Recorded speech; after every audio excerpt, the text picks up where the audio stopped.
ഇപ്പോൾ നമ്മൾ ഇന്ന് നോക്കാൻ പോകുന്നത് യൂണിറ്റ് 4 ആണ്. Analysing literature. അനലൈസ് ചെയ്യുക എന്ന് പറഞ്ഞാൽ എന്താണ്? അനലൈസ് ചെയ്യുക എന്ന് പറഞ്ഞാൽ വിശകലനം ചെയ്യുക എന്നാണ് അർത്ഥം. അപ്പോൾ അനലൈസിങ് ലിറ്ററേച്ചർ എന്ന് പറയുമ്പോൾ സാഹിത്യത്തെ വിശകലനം ചെയ്യാം അല്ലേ. അപ്പോൾ അതിൽ കീ ടേംസ് ആയിട്ട് വരുന്നത് അനലൈസ് എന്ന് പറഞ്ഞ വാക്ക്, വിശകലനം ചെയ്യുക. റേണേഴ്സ് എന്ന് പറഞ്ഞാൽ എന്താ? ശാഖകൾ. എസ്സേ, സ്റ്റോറി, പോയട്രി എന്താണെന്ന് അറിയാം അല്ലേ. തീംസ്, സിംബൽസ്, ഇത്ര കാര്യങ്ങളാണ് കേട്ടോ. അപ്പോൾ അതിൻ്റെ ഡിസ്കഷൻ സെക്ഷനിലേക്ക് നോക്കുമ്പോൾ literary essay is in A book review. ഇത് പറയുന്നത് ഒരു സാഹിത്യപരമായിട്ടുള്ള ഒരു എസ്സേ എന്ന് പറയുന്നത് ഒരു ബുക്ക് റിവ്യൂ അല്ല, അതായത് ഒരു ബുക്കിൻ്റെ നിരൂപണമല്ല. You are not being asked whether or not you liked a book or whether you recommend it to another reader. നമുക്കറിയാം ഒരു ബുക്ക് റിവ്യൂ നമ്മൾ ചെറുപ്പത്തിലൊക്കെ എഴുതിയിട്ടുണ്ട്. അപ്പോൾ അതിൽ നമ്മൾ ആ ബുക്കിൻ്റെ നിരൂപണം എഴുതുമ്പോൾ നമ്മൾ എഴുതുക, ബുക്ക് നിങ്ങൾക്ക് ഇഷ്ടപ്പെട്ടോ, ഇഷ്ടപ്പെട്ടില്ലേ, ഇഷ്ടപ്പെട്ടെങ്കിൽ കാരണം എന്താണ്, ഇഷ്ടപ്പെട്ടില്ലെങ്കിൽ കാരണം എന്താണ്, അത് മറ്റുള്ളവർക്ക് വായിക്കാൻ പറ്റുന്നതാണോ, അതൊക്കെ അങ്ങനെയൊക്കെയാണ് നമ്മൾ നോക്കുക. അപ്പോൾ ലിറ്റററി എസ്സേ എന്ന് പറയുന്നത് ഒരിക്കലും ബുക്ക് റിവ്യൂ അല്ല. A literary essay also is in like the kind of book report you wrote when you were younger. ഇനി ചെറുപ്പത്തിലൊക്കെ ടീച്ചർ നിങ്ങളോട് ബുക്കിൻ്റെ റിപ്പോർട്ട് എഴുതാൻ പറയും. ആ എഴുതുന്ന ബുക്കിൻ്റെ റിപ്പോർട്ടും അല്ല എന്ത് ലിറ്റററി എസ്സേ എന്ന് പറയുന്നത്. ശരിക്കും ബുക്കിൻ്റെ റിപ്പോർട്ട് എന്ന് പറഞ്ഞാൽ എന്താ? ആ ബുക്കിൻ്റെ സമ്മറി എഴുതലാണ്. പക്ഷെ ഇതങ്ങനെയല്ല എന്ന് പറയണം. ഹൈസ്കൂളിലോ കോളേജിലോ ലെവൽ ലിറ്റററി എസ്സേ ആസ്ക്. പക്ഷേ അതേസമയം ലിറ്റററി എസ്സേ എന്ന് പറഞ്ഞാൽ എന്താ? അവിടെ എന്താ ചെയ്യുന്നത്? How does this piece of literature actually work? ഈ ഒരു സാഹിത്യം എന്ന് പറയുന്നത് എങ്ങനെയാണ് വർക്ക് ചെയ്യുന്നത്? How does it do what it does? അത് ഉള്ള കാര്യം അതെങ്ങനെയാണത് പ്രവർത്തിക്കുന്നത്? അല്ലെങ്കിൽ why might the author have made the choices he or she did? അതിൽ ആ ടെക്നിക്സ്, തീംസൊക്കെ ഉപയോഗിക്കാൻ ഇന്നത് ചൂസ് ചെയ്തു ആര്? ഓതർ, എഴുത്തുകാരൻ. അത് എന്തുകൊണ്ടായിരിക്കാം? ഈ കാര്യങ്ങളൊക്കെയാണ് ലിറ്റററി എസ്സേയിൽ നോക്കുന്നതും പറയുന്നതും. When you are assigned a literary essay in class, your teacher will often provide you with a list of writing prompts. നിങ്ങളോട് ഒരു ലിറ്റററി എസ്സേ എഴുതാനായിട്ട് പറഞ്ഞു എന്ന് പറയുകയാണെങ്കിൽ അപ്പോൾ ടീച്ചർ നിങ്ങൾക്ക് ഓപ്ഷൻ തരും. ഇന്ന ബുക്കിനെ കുറിച്ചൊരു ലിറ്റററി എസ്സേ ഏതാണോ ചോയ്സ് ചെയ്യാനുള്ള അവസരം നൽകും. ലക്കി യു, അങ്ങനെയാണെങ്കിൽ നിങ്ങൾ ഭാഗ്യവാന്മാരാന്ന് പറയാണ്. Now all you have to do is choose one. നിങ്ങൾക്ക് വേറെ ഒന്നും ചെയ്യണ്ട, ഒരെണ്ണം ചൂസ് ചെയ്ത് അതിൻ്റെ ലിറ്റററി എസ്സേ എഴുതണം, അത്രയേ ഉള്ളൂ. Do your self A favour. നിങ്ങൾക്ക് ഇഷ്ടമുള്ള ഒരെണ്ണം പിക്ക് ചെയ്യുക, ആ ടോപ്പിക്ക് സെലക്ട് ചെയ്യുക നിങ്ങളുടെ ഇൻട്രസ്റ്റിനനുസരിച്ച്. You have a much better. അത് നല്ലതാണെന്ന് പറയുകയാണ്. സമയവും കിട്ടും. If you start off with something you enjoy thinking about. താല്പര്യമുള്ളതാവുമ്പോൾ നിങ്ങൾ കൂടുതൽ അത് ആസ്വദിക്കും, അപ്പോൾ കുറച്ചും കൂടെ സമയം കിട്ടും എന്ന് പറയണം. ഇനി if you are asked to come up with a topic by your yourself teacher പറയുകയാണ് നിങ്ങളോട് സ്വന്തമായിട്ട് തന്നെ കണ്ടുപിടിക്കാൻ. അപ്പോൾ നിങ്ങൾക്ക് ഒരു പാനിക്ഡ് എന്ന് പറഞ്ഞാൽ എന്താ? ചെറിയൊരു പേടി തോന്നും. എന്തിനാ പേടി? Maybe you have too many ideas. ചിലപ്പോൾ ഒന്നിൽ കൂടുതൽ ആശയങ്ങളുണ്ടാവും. അപ്പോൾ ഏത് ചൂസ് ചെയ്യണം, ഏത് തിരഞ്ഞെടുക്കണം എന്നുള്ള സംശയം. അല്ലെങ്കിലോ മറ്റൊരു ബുദ്ധിമുട്ട് എന്തായിരിക്കും? ഇനിയിപ്പോൾ ചിലപ്പോൾ ഒന്നും കിട്ടില്ല, അതൊക്കെ. അപ്പോൾ ആ സമയത്ത് ഡോണ്ട് വറി എന്ന് പറയാണ്. ഒരു ഡീപ്പ് ബ്രെത്ത് എടുത്തതിന് ശേഷം നിങ്ങളോട് തന്നെ കുറച്ച് ക്വസ്റ്റ്യൻസ് ചോദിക്കുക എന്ന് പറയാണ്. ഏതൊക്കെ ക്വസ്റ്റ്യൻസാണ് ചോദിക്കേണ്ടത് നിങ്ങളോട് തന്നെ? Did a particular image, line or scene linger in your mind for a long time? ഏതെങ്കിലും ഒരു ചിത്രം അല്ലെങ്കിൽ ഏതെങ്കിലും ഒരു വരി അല്ലെങ്കിൽ ഏതെങ്കിലും സിനിമയിലെയോ ഒരു സീന് ലിങ്കർ ചെയ്യാന്ന് പറഞ്ഞാൽ എന്താ? തങ്ങി നിൽക്കുക. നിങ്ങളുടെ മനസ്സിൽ കാലങ്ങളായിട്ട് തങ്ങി നിൽക്കുന്നുണ്ടോ? ഇഫ് ഇറ്റ് ഫാസിനേറ്റഡ് യു, അത് നിങ്ങൾ ഇഷ്ടപ്പെടുത്തിയിട്ടുണ്ടോ? Chances are you can draw on it to write a fascinating essay. അങ്ങനെ ഉണ്ടെങ്കിൽ അതിനെക്കുറിച്ച് നിങ്ങൾക്ക് അതിമനോഹരമായ ഒരു എസ്സേ എഴുതാം. Maybe you were surprise to see a character act in a certain way, or എന്താ പറയുന്നത്, maybe you didn't understand why the book ended way what it. ചിലപ്പോൾ ചില ക്യാരക്ടേഴ്സ്, ചില ബുക്കുകളുടെ നിങ്ങൾക്ക് ഭയങ്കര ഇഷ്ടം തോന്നും. ചിലപ്പോൾ ആ ഒരു കഥ അവസാനിച്ചത് എങ്ങനെയാണെന്ന് നിങ്ങൾക്ക് അത്ഭുതം തോന്നാം. ഇതൊക്കെ confusing moments in a work of literature are like a loose thread in a sweater. അപ്പോൾ ഒരു സ്വെറ്റർ എന്ന് പറഞ്ഞാൽ കമ്പിളി വസ്ത്രം അല്ലേ, അതിൻ്റെ ഒരു ലൂസായിട്ടുള്ള ഒരു നൂല് പോലെയാണ് ഇങ്ങനെ നമുക്ക് തോന്നുന്ന സാഹിത്യത്തിലെ നമുക്ക് കൺഫ്യൂഷൻ ഉണ്ടാക്കുന്ന സമയങ്ങളെന്ന് പറയാണ്. അതിൻ്റെ പ്രത്യേകത എന്താ? If you pull on it you can unravel the entire thing. കമ്പിളി അങ്ങനെയാണല്ലേ, ഒരു നൂല് നമ്മൾ വലിച്ചെടുത്താൽ മൊത്തം നൂലങ്ങോട്ട് പോരും. അതുപോലെ തന്നെയാണ് ഇതെന്ന് പറയണം. Ask yourself why the author choose to write about the character. നിങ്ങൾ തന്നെ ചോദിക്കുക, എന്തുകൊണ്ടായിരിക്കാം എഴുത്തുകാരൻ ആ ഒരു കഥാപാത്രത്തെ എഴുതാനായിട്ട് തിരഞ്ഞെടുത്തത്, അല്ലെങ്കിൽ ആ ഒരു സീന് the way he or she did അങ്ങനെ ചെയ്തത്. And you might tap into some important insights. അങ്ങനെ കുറച്ചൊരു കൺക്ലൂഷൻ, ഇൻസൈറ്റ്സിലേക്ക് എത്തുക ആ വർക്കിനെ കുറിച്ചിട്ട് മൊത്തമായിട്ട്. Is there a phrase that main character use constantly? അതിൽ പ്രധാനപ്പെട്ട കഥാപാത്രം ഇപ്പോൾ ഉപയോഗിക്കുന്ന ഒരു ഫ്രേസ് ഉണ്ടോ? Or an image that repeats throughout the book. അല്ലെങ്കിൽ ഏതെങ്കിലും ഒരു ചിത്രം ആ ബുക്കിൽ ത്രൂ ഔട്ട് റിപ്പീറ്റ് ചെയ്യുന്നുണ്ടോ? If you can figure out, അത് നിങ്ങൾക്ക് കണ്ടെത്താൻ പറ്റിയാൽ the pattern views through the work. ആ ഒരു ബുക്കിൻ്റെ പാറ്റേൺ നിങ്ങൾക്ക് മനസ്സിലാവും. അങ്ങനെയാണെങ്കിൽ എന്താണ്, you must almost got the entire essay. അങ്ങനെയാണെങ്കിൽ നിങ്ങൾക്ക് എൻറ്റയർ എസ്സേ മനസ്സിലായി എന്ന് അർത്ഥം. Following are the 3 literary text belonging to 3 literary runners. ഇവിടെ നമുക്ക് 3 ടെക്സ്റ്റുകൾ തന്നിട്ടുണ്ട്. അത് പല സാഹിത്യ ശാഖകളുമായിട്ട് ബന്ധപ്പെട്ടതാണ്. ഏതൊക്കെയാണ്? ആദ്യത്തെ പറഞ്ഞ എസ്സേ ആണ്, പിന്നെ ഷോർട്ട് സ്റ്റോറി ചെറുകഥയാണ്, പിന്നെ ഒരു പോയട്രിയാണ്. Reading these text enables you to understand the analytical patterns of different literary forms. ഈ ടെക്സ്റ്റുകൾ വായിക്കുമ്പോൾ നിങ്ങൾക്ക് മനസ്സിലാവും വ്യത്യസ്തങ്ങളായിട്ടുള്ള സാഹിത്യ സൃഷ്ടികൾ ഏത് പാറ്റേണിലാണ് വിശകലനം ചെയ്യാനായിട്ട് നിങ്ങൾക്ക് പറ്റും. ഒന്നാമത്തത് ഒരു മോഡൽ എന്ന് പറയുന്നത് APJ അബ്ദുൽ കലാമിൻ്റെ ദ ഡ്രീം ആൻഡ് മെസ്സേജ് എന്ന് പറഞ്ഞൊരു എസ്സേയിലെ ചാപ്റ്റർ 1 ആയിട്ടുള്ള ഇഗ്നൈറ്റഡ് മൈൻഡ്സ് ആണ്. രണ്ടാമത് H മോൺറോയുടെ ഒരു ഷോർട്ട് സ്റ്റോറിയാണ്. എന്താ അതിൻ്റെ പേര്? The open window. Is read with a view to familiarising students how to approach a short story. ഇത് വായിച്ചു കഴിയുമ്പോൾ ഒരു ചെറുകഥേനെ എങ്ങനെ അപ്രോച്ച് ചെയ്യണം, സമീപിക്കണം എന്ന് കുട്ടികൾക്ക് മനസ്സിലാവും. മൂന്നാമത്തത് ഡാൻറ്റെ ഗബ്രിയൽ റോസറ്റയുടെ ദ ബ്ലെസ്ഡ് ഡെമോസൽ എന്ന് പറഞ്ഞ ഒരു പോവാണ്. അത് കുട്ടികൾക്ക് ഒരുപാട് ഇഷ്ടമാവും. അപ്പം നമ്മളിപ്പോൾ നോക്കാൻ പോകുന്നത് the dream and the message by doctor APJ Abdul Kalam. APJ Abdul കലാമിനെ കുറിച്ച് നമുക്ക് എല്ലാവർക്കും അറിയാം അല്ലേ? ഓതറിനെ കുറിച്ച് പറയുകയാണെങ്കിൽ APJ Abdul Kalam was one of the most accomplished scientist in India. ഏറ്റവും പ്രശസ്തനായുള്ള ശാസ്ത്രജ്ഞനായിരുന്നു. ഇന്ത്യയുടെ ഡെവലപ്മെൻറ്റിന്, അതുപോലെ തന്നെ ഓപ്പറേഷണലൈസേഷൻ ഓഫ് ഇന്ത്യ സ്ട്രാറ്റജിക് മിസൈൽസിൻ്റെ രൂപീകരണത്തിന് he was also known as the missile man of India എന്നാണ് അദ്ദേഹത്തെ അറിയപ്പെട്ടത്. Okay. He played a key role in celebration of SLV-3, India's first satellite launch vehicle. ഇതിൻ്റെ ഫസ്റ്റ് സാറ്റലൈറ്റ് ആയിട്ടുള്ള SLV-3 അതിൻ്റെ ആ വെഹിക്കിളിൻ്റെ ലോഞ്ചിന് ഒരുപാട് പങ്ക് അദ്ദേഹം വഹിച്ചിട്ടുണ്ട്. 2002 to 2007 ഡോക്ടർ കലാം ആയിരുന്നു നമ്മുടെ പ്രസിഡൻറ്റ് ഓഫ് ഇന്ത്യ എന്ന് പറയുന്നത്. He truly enjoy interacting with kids and students. കുട്ടികളോടും വിദ്യാർത്ഥികളോടും സംസാരിക്കാനായിരുന്നു അദ്ദേഹത്തിന് ഏറ്റവും ഇഷ്ടം. 15-ൽ കൂടുതൽ ബുക്കുകൾ അദ്ദേഹം എഴുതിയിട്ടുണ്ട് പല പല സബ്ജക്റ്റുകളെ കുറിച്ചിട്ട്. ത്രൂ ദ വേൾഡ്, ലോകത്തിൽ മൊത്തം അദ്ദേഹത്തിൻ്റെ ബുക്കുകൾ പല ഭാഷകളിലേക്ക് ട്രാൻസ്ലേറ്റ് ചെയ്യപ്പെട്ടിട്ടുണ്ട്. പ്രധാനപ്പെട്ടത് ഏതൊക്കെയാണ്? വിങ്സ് ഓഫ് ഫയർ അദ്ദേഹത്തിൻ്റെ ഓട്ടോബയോഗ്രഫിയാണ് കേട്ടോ. അഗ്നിച്ചിറകുകൾ എന്ന് പറയുന്ന അദ്ദേഹത്തിൻ്റെ ആത്മകഥ. Then A Vision for the New Millennium. Then ignited minds unleashing the power within India. Target. ഇതൊക്കെയാണ് അദ്ദേഹത്തിൻ്റെ ബെസ്റ്റ് നോൺ ആയിട്ടുള്ള ബുക്സ്. നമ്മളിപ്പോൾ പഠിക്കാൻ പോകുന്നത് ഇഗ്നൈറ്റഡ് മൈൻഡ്സ് ആണ്. നമുക്ക് നോക്കാം. Ignited minds is one of the magnificent books authored by APJ Abdul കലാമിൻ്റെ പ്രശസ്തമായിട്ടുള്ള ഒരു ബുക്ക് തന്നെയാണ് ഇത് ഇഗ്നൈറ്റഡ് മൈൻഡ്സ് എന്ന് പറയുന്നത്. The book offers a road map for moving the country forward and toward a magnificent future. നല്ലൊരു നാളേക്ക് അല്ലെങ്കിൽ നല്ലൊരു ഭാവിയിലേക്ക് രാജ്യം വികസിപ്പിക്കാനുള്ള ഒരു റോഡ് മാപ്പായിട്ട് നമുക്ക് ഈ ബുക്കിനെ കാണാം. Readers are motivated to work towards creating a new and improved India. ഇത് വായിക്കുമ്പോൾ ഓരോ വായനക്കാരനും പ്രചോദനം ഉണ്ടാവും, മോട്ടിവേറ്റഡ് ആവും. എന്നിട്ട് അവൻ ഒരുപാട് പ്രവർത്തിക്കും. എന്തിനു വേണ്ടിയിട്ട്? ഒരു പുതിയൊരു ഇന്ത്യ, കുറച്ചും കൂടെ ഇമ്പ്രൂവ് ആയിട്ടുള്ളൊരു ഇന്ത്യ ഉണ്ടാവാനായിട്ട്. എസ്പെഷ്യലി ദ യങ് റീഡേഴ്സ്, പ്രത്യേകിച്ചും ചെറുപ്പക്കാരായിട്ടുള്ള വായനക്കാർ. It investigates why we who are so obviously capable of being the best frequently settle for the worst given all the abilities. എല്ലാ കഴിവുകളും റിസോഴ്സസും ഉപയോഗിച്ചുകൊണ്ട് ആൻഡ് ടാലൻസ്.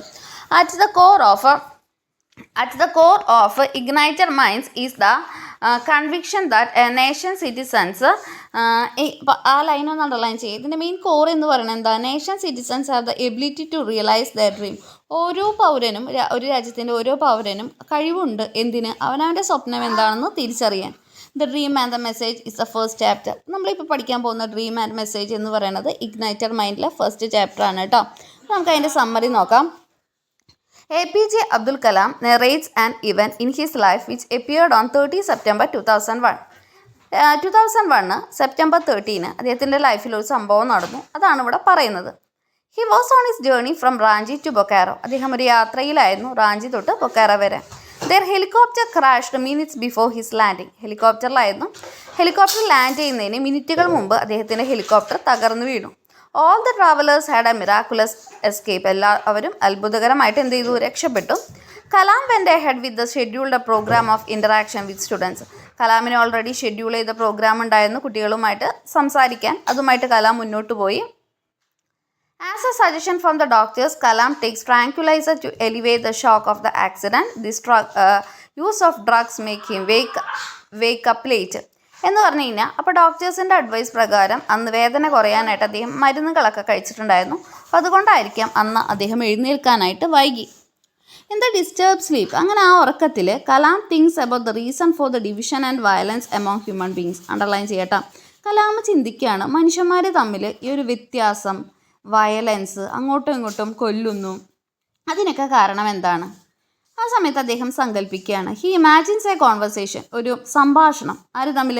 ബിറ്റ്വീൻ 5 പീപ്പിൾ, 5 ആളുകൾ, ഹും he admires. ഈ 5 പേരും കലാം ഒരുപാട് ബഹുമാനിക്കുന്നതും ആരാധിക്കുന്നവരും ആയിരുന്നു. ആരൊക്കെയാണ്? ഇൻ ദിസ് ഡ്രീം, ഈ ഒരു സ്വപ്നത്തിൽ, he finds himself position in a desert surrounded by sand. ഈ ഒരു സ്വപ്നത്തിൽ കലാമിനെ ആരോ, ഒരു മരുഭൂമിയിലാണ് കലാം നിൽക്കുന്നത്, ചുറ്റും എന്തുണ്ട്? മണലുണ്ട്. And place is lit with the light of the moon. അവിടെ വെളിച്ചമുണ്ട്. എന്തിൻ്റെ വെളിച്ചം? ചന്ദ്രൻ്റെ വെളിച്ചം. The 5 men whom he imagines are, 5 പേര് ആരൊക്കെയാ? Mahatma Gandhi, Albert Einstein, emperor Ashoka, Abraham Lincoln and caliph Omar. ഇവർ 5 പേരാണ്. Who stand as a circle, ഒരു സർക്കിൾ വട്ടമായിട്ടാണ് നിൽക്കുന്നത്. And their clothes would be seen ruffling by the wind, നല്ല കാറ്റുള്ളത് കൊണ്ട് അവരുടെ വസ്ത്രങ്ങൾ പറക്കുന്നതും കാണാം. Kalam feels dwarfed by the majestic presence of emperor Ashoka. Emperor അശോകയുടെ മെജസ്റ്റിക് പ്രസൻസ് ആണ് പറയണത്. The 2 lives combined in Ashoka were that of merciless conqueror and a compassionate ruler. നമുക്കെല്ലാവർക്കും അറിയാം എംപറർ അശോക എന്ന് പറയുന്നത് ഒരേ സമയം ഒരു കോയിൻ്റെ 2 സൈഡ് പോലെ ജീവിച്ച ഒരാളാണ്. ഒരു സമയത്ത് എന്താ പറയുക, വളരെ ദുഷ്ടനായ എല്ലാം പിടിച്ചെടുക്കുന്ന ഒരു ഭരണാധികാരിയായിരുന്നു. അതേസമയം പിന്നെ നമ്മൾ കാണുന്നത് അശോകനെ ഏറ്റവും ദയവുള്ള ഒരു റൂളറായിട്ടുമാണ്, അല്ലേ? He had to pay heavy cost to become victorious in the war. അപ്പോൾ അശോകൻ്റെ കാര്യം പറയുകയാണെങ്കിൽ അദ്ദേഹത്തെ യുദ്ധം ജയിക്കാൻ ആദ്യകാലങ്ങളിലൊക്കെ ഒരുപാട് വില കൊടുക്കേണ്ടി വന്നിട്ടുണ്ട് യുദ്ധം ജയിക്കാനായിട്ട്. ഉദാഹരണമായിട്ട് പറയുകയാണെങ്കിൽ ബാറ്റിൽ ഓഫ് കലിംഗ യുദ്ധം നോക്കുമ്പോൾ ഏകദേശം 3 ലക്ഷം പീപ്പിൾ ആ സമയത്ത് വൂണ്ടഡായി, ഒരു പേർക്ക് മരിച്ചു എന്നൊക്കെ പറയാണ്. Though Ashoka caused horror and destruction. Ashoka അന്നൊക്കെ എല്ലാവർക്കും ഭയമായിരുന്നു അശോകനെ. നാശങ്ങൾ ഉണ്ടാക്കിയിരുന്നു. ക്ലെയിമിങ് മെനി ലൈവ്സ്, ഒരുപാട് പേരുടെ ജീവൻ എടുത്തു. പിന്നീടാണ് അദ്ദേഹം എന്ത് ആക്സെപ്റ്റ് ചെയ്തത്? എന്ത് സ്വീകരിച്ചത്? അഹിംസ സ്വീകരിച്ചത്, ധർമ്മ സ്വീകരിച്ചത്. And decided to spread the message of love through them. Ahimsa, ധർമ്മയിലൂടെ സ്നേഹം എന്ന് പറഞ്ഞ മെസ്സേജ് സ്പ്രെഡ് ചെയ്യാനായിട്ടും അശോകൻ ശ്രമിക്കുകയാണ്. Kalam wonders why Kalinga war happened. Kalam വിചാരിക്കുകയാണ് എന്തിനായിരിക്കാം കലിംഗ യുദ്ധം ഉണ്ടായത്. And what were the reasons behind the assassinations of Mahatma Gandhi and Abraham Lincoln. Abraham ലിങ്കൻ്റെയും മഹാത്മാഗാന്ധിയുടെയും കൊലപാതകത്തിന് പിന്നിലുള്ള കാരണം എന്തായിരിക്കാം? ഇൻ ദ ബ്ലിസ്ഫുൾ മൂമെൻറ്റ്, ആ അനുഗ്രഹം പൂർണ്ണമായുള്ള നിമിഷത്തിൽ മഹാത്മാ സ്പീക്സ് ദാറ്റ്. ഇവിടെ മഹാത്മാഗാന്ധി സംസാരിക്കുകയാണ് കേട്ടോ. The divine message that we hearing is the message of creation. ഇവിടെ നമ്മൾ കേൾക്കുന്ന മെസ്സേജ്, ഗാന്ധി പറഞ്ഞ മെസ്സേജ് എന്തിനെ കുറിച്ചാണ്? മെസ്സേജ് ഓഫ് ക്രിയേഷനാണ്, ക്രിയേഷൻ്റെ മെസ്സേജാണ് കേട്ടോ. ഹി ബിലീവ്സ് ദാറ്റ്, അദ്ദേഹം വിശ്വസിക്കുന്നു. എന്തുകൊണ്ടാണ് ബിലീവ് ചെയ്തത്? He believes that as we all belong to this planet it is necessary to give a message to mankind. പറയാണ് നമ്മളെല്ലാവരും ഈ ഒരു ലോകത്ത് ജീവിക്കുന്നത് കൊണ്ട് തന്നെ മനുഷ്യരാശിക്ക് ഒരു മെസ്സേജ് നൽകാൻ നമ്മൾ ബാധ്യസ്ഥരാണ്. This is the message how people of different religions, races and languages can coexist prosperously and languages can and peacefully all together. ഒരു മെസ്സേജ് എല്ലാവരും ഒത്തൊരുമിച്ച് നൽകാനുള്ള ഒരു മെസ്സേജാണ് ഇവിടെ നൽകുന്നത് കേട്ടോ. മഹാത്മാ സെയ്സ് ദാദ, അണ്ടർലൈൻ ചെയ്യുക. എന്താ അദ്ദേഹം പറഞ്ഞത്? മഹാത്മാ പറഞ്ഞത് ദൈവം എല്ലാവർക്കും യുണീക്കായിട്ടുള്ള വ്യത്യസ്തങ്ങളായിട്ടുള്ള ഗുണങ്ങൾ നൽകിയിട്ടുണ്ട്. ആ ഗുണങ്ങൾ എന്ത് ചെയ്യണം? Should be passed on to mankind in form of our efforts and action. നമ്മുടെ പ്രയത്നത്തിലൂടെ, പ്രവൃത്തിയിലൂടെ അത് മറ്റുള്ളവർക്കും കൂടെ നമ്മൾ പാസ് ചെയ്യണം. Underline, he stresses the need of assimilating beauty into human soul. മനുഷ്യൻ്റെ ആത്മാവിലേക്ക് സൗന്ദര്യത്തെ കൂടെ എസിമുലേറ്റ് ചെയ്യുന്നതിൽ അദ്ദേഹം സ്ട്രെസ്സ് കൊടുക്കുകയാണ്. Which may lead to blossoming of happiness the human body and mind. ഇതൊരേപോലെ മനുഷ്യൻ്റെ ശരീരത്തിലും മനസ്സിലും എന്തുകൊണ്ടുവരും? സന്തോഷം കൊണ്ടുവരും എന്ന് പറയണം. Ashoka describes his realization that a victory cannot be considered a victory if it causes suffering. Ashokan എന്താ ഇവിടെ പറയുന്നത്? അശോകന് തിരിച്ചറിവുണ്ടായി. അശോക ചക്രവർത്തി എന്താ പറഞ്ഞത്? വിജയം മറ്റുള്ളവർക്ക് ദുഃഖം നൽകിയിട്ട് അവർക്ക് യാതനകളാണെങ്കിൽ വിജയത്തെ ഒരിക്കലും എന്തായിട്ട് കണക്കാക്കാൻ പറ്റില്ല? വിജയമായിട്ട് കണക്കാക്കാൻ പറ്റില്ല. Caliph Omar says that, caliph Omar എന്താ പറഞ്ഞത്? ആഫ്റ്റർ എൻ്ററിങ് ജെറുസലേമിലേക്ക് കടന്നതിന് ശേഷം അദ്ദേഹം പറഞ്ഞു, ഹി റിയലൈസസ്, അദ്ദേഹം തിരിച്ചറിഞ്ഞു, ഓൾ മെൻ ആർ ഈക്വൽ, എല്ലാ മനുഷ്യരും എന്താണ്? തുല്യരാണ്. അണ്ടർലൈൻ ചെയ്യുക. So there is no point in compelling others to follow our path. അതുകൊണ്ട് തന്നെ ഒരാൾ എൻ്റെ പാത പിന്തുടരാൻ നിർബന്ധിക്കാൻ എൻ്റെ യാതൊരു ആവശ്യമില്ല. കാരണം എല്ലാവരും എന്താണ്? ഈക്വലാണ്. People get only what they have been ordain for and God is the only sovereign. ദൈവം എന്താണോ ഓരോ മനുഷ്യനും കൊടുക്കാൻ ആഗ്രഹിച്ചിട്ടുള്ളത് അത് തന്നെ ലഭിക്കുള്ളൂ. സുപ്രീം പവർ, ശക്തി എന്ന് പറയുന്നത് ആരാണ്? ദൈവമാണ്. Omar never bothers about his social privileges as A ruler. ഒരു ഭരണാധികാരി എന്ന രീതിയിൽ കിട്ടുന്ന സ്പെഷ്യൽ ആയിട്ടുള്ള പ്രിവിലേജസിനൊന്നും ആര് പ്രാധാന്യം കൊടുക്കാറില്ല? Omar. Instead he consider government has A secret trust. ഏറ്റവും വിശ്വാസം ഗവൺമെൻറ്റിനായിരുന്നു. ഗവൺമെൻറ് ഒരിക്കലും അവിടുത്തെ ജനങ്ങളെ ചതിക്കരുത് എന്നും കൂടെ പറഞ്ഞു. അടുത്ത സ്പീക്കർ ആരാണ്? അപ്പോൾ ഓരോ സ്പീക്കേഴ്സിൻ്റെ പോയിന്റ്സ് ഒക്കെ അണ്ടർലൈൻ ചെയ്യണം കേട്ടോ. അടുത്ത സ്പീക്കറായിട്ട് നമുക്കിവിടെ നെക്സ്റ്റ് വരുന്ന സ്പീക്കർ എന്ന് പറയുന്നത് ഐൻസ്റ്റീൻ ആണ്. ഹു സേസ് ദാറ്റ്, അദ്ദേഹം എന്താ പറഞ്ഞത്? He would like to recall the view of Werner Heisenberg. Werner ഹീൻസ്ബർഗിൻ്റെ ഒരു കാഴ്ചപ്പാട് വീണ്ടും അദ്ദേഹം ഓർത്തെടുക്കുകയാണ്. വെർണർ എന്താ പറഞ്ഞത്? Werner said that in the വെസ്റ്റിൽ they had built an attractive large ship. ഒരു വലിയ ഷിപ്പ് ഉണ്ടാക്കി, ഒരു വലിയ കപ്പലുണ്ടാക്കി, വിത്ത് ഓൾ കംഫോർട്ട്സ്, എല്ലാ സൗകര്യങ്ങളും ഉണ്ടായിരുന്നു. But one thing was missing in it. പക്ഷെ ഒരു കാര്യം മാത്രം ഉണ്ടായിരുന്നില്ല. That was a compass. അതെന്തായിരുന്നു? ഒരു കോമ്പാസ് ആയിരുന്നു. കോമ്പാസ് നമുക്കറിയാം അല്ലേ, ദിശ അറിയാനുള്ള ഒരു ഉപകരണമാണത് compass. So that they could not identify their destination. അപ്പോൾ ഈ കോമ്പാസ് ഇല്ലാത്തത് കൊണ്ട് അവർക്ക് അവരുടെ ദിശ ശരിക്കും മനസ്സിലാക്കാനായിട്ട് ഷിപ്പിലുള്ളവർക്ക് സാധിച്ചില്ല. People like Tagore and Gandhi. അപ്പോൾ ഇവിടെ Tagore, Gandhi found this compass. ഇവരൊക്കെ ജീവിതത്തിലേക്കുള്ള ദിശ കണ്ടെത്തിയ ആളുകളാണ്. അങ്ങനെയും നമുക്ക് കോമ്പാസിനെ വ്യാഖ്യാനിക്കാം അല്ലേ. ഇഫ് ദിസ് കോമ്പാസ് ഈസ് ഈ ഒരു കോമ്പാസ് മനുഷ്യനാകുന്ന ഒരു ഷിപ്പിലേക്ക്, ഹ്യൂമൻ ഷിപ്പ് എന്ന് പറഞ്ഞാൽ ഉദ്ദേശിക്കുന്നത് മനുഷ്യ ശരീരത്തിലേക്ക് അല്ലെ മനുഷ്യൻ്റെ മനസ്സിലേക്കാണെങ്കിൽ, അപ്പോൾ അവനൊരു ലക്ഷ്യം ഉണ്ടെങ്കിൽ the purpose of life could be identified എന്ന് പറയുകയാണ് കേട്ടോ. ദ ഗ്രേറ്റ് അമേരിക്കൻ ലീഡർ ആയിട്ടുള്ള അബ്രഹാം ലിങ്കൻ്റെ കാര്യമാണ് ഇനി പറയുന്നത്. അദ്ദേഹം എന്തിനെതിരായിട്ടാണ് പോരാടിയത്? സ്ലാവറി, അടിമത്തത്തിന്. Which is parallel story of Mahatma in some aspect. ചുരുക്കി പറഞ്ഞത് ഗാന്ധിജിയുടെ ലൈഫ് പോലെയാണ് ലിങ്കൻ്റെ. Lincoln sees that the happiness is secured when a family ensures. Lincoln പറഞ്ഞു ഒരു ആൾക്ക് സന്തോഷം ലഭിക്കണമെങ്കിൽ കുടുംബത്തിന് എന്ത് കിട്ടണം? പല രീതിയിലുള്ള പ്രോസ്പെരിറ്റി കിട്ടണം അല്ലേ. Human lives become blessed only if there is the grace of God. ദൈവത്തിൻ്റെ അനുഗ്രഹം ഉണ്ടെങ്കിൽ മാത്രമേ അത് ബ്ലെസ് ആവുള്ളൂ. Two important features of godly life. ദൈവം അനുഗ്രഹിച്ച ജീവിതത്തിൻ്റെ 2 ഫീച്ചേഴ്സ്, പ്രത്യേകതകൾ എന്ന് പറഞ്ഞാൽ എന്താണ്? ഹാപ്പിനെസ്സും ബ്ലിസ് എന്ന് പറഞ്ഞാൽ എന്താ? അനുഗ്രഹവും. ഇൻ ദ കണ്ടംപററി വേൾഡ്, ഇന്നത്തെ ലോകത്ത് ദർ ആർ ന്യൂമറസ് കോൺഫ്ലിക്ട്സ്, ഒരുപാട് പ്രശ്നങ്ങളുണ്ട്. അമോങ് ഹ്യൂമൻ ബീയിങ്സ്, മനുഷ്യർ തമ്മിൽ, രാജ്യങ്ങൾ തമ്മിൽ. As we forget ethical values, കാരണം നമ്മുടെ കയ്യിൽ എന്തില്ല? മൂല്യങ്ങളില്ല. നമ്മൾ മറക്കുന്നു. കാരണം നമുക്ക് എന്താ വേണ്ടേ? പവർ, അധികാരം, പ്രോസ്പെരിറ്റി, പൈസ ഉണ്ടാക്കാം. We should contemplate on the role of human consciousness. മനുഷ്യന് ബോധമില്ലാത്തൊരവസ്ഥയാണ്, അതിൽ നമുക്ക് അവനെ കുറ്റപ്പെടുത്തണം. Does is possess parts for political, scientific and theological thoughts. ആ ചിന്തകൾ മാത്രമേ ഉള്ളൂ.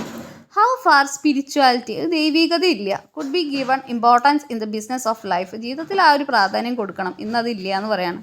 Mahatma Gandhi recalls the pronouncement of sage Ashtavakra. അഷ്ടവക്രൻ്റെ വാക്കുകൾ മഹാത്മാഗാന്ധി ഓർക്കുകയാണ്. ഹി സ്റ്റേറ്റ്സ് ദാറ്റ്, അദ്ദേഹം പറയുന്നു, phenomenal universe is not separate from us but it is phenomenon inside our consciousness. ഒരാളുടെ ഉള്ളിലാണ് ശരിക്കും യൂണിവേഴ്സ് എന്ന് പറയുന്നത്, അല്ലാതെ അത് സെപ്പറേറ്റ് അല്ല, മനുഷ്യൻ്റെ ഉള്ളിലാണ്. So there is no question of acceptable and unacceptable. അതുകൊണ്ട് തന്നെ സ്വീകാര്യമാകുമോ അല്ലെങ്കിൽ സ്വീകാര്യമാവില്ലേ എന്നുള്ള ചോദ്യത്തിന് അവിടെ പ്രാധാന്യമില്ല. Life is all about, underline please, life is all about peace and prosperity. ജീവിതം എന്ന് പറഞ്ഞ സമാധാനമാണ്.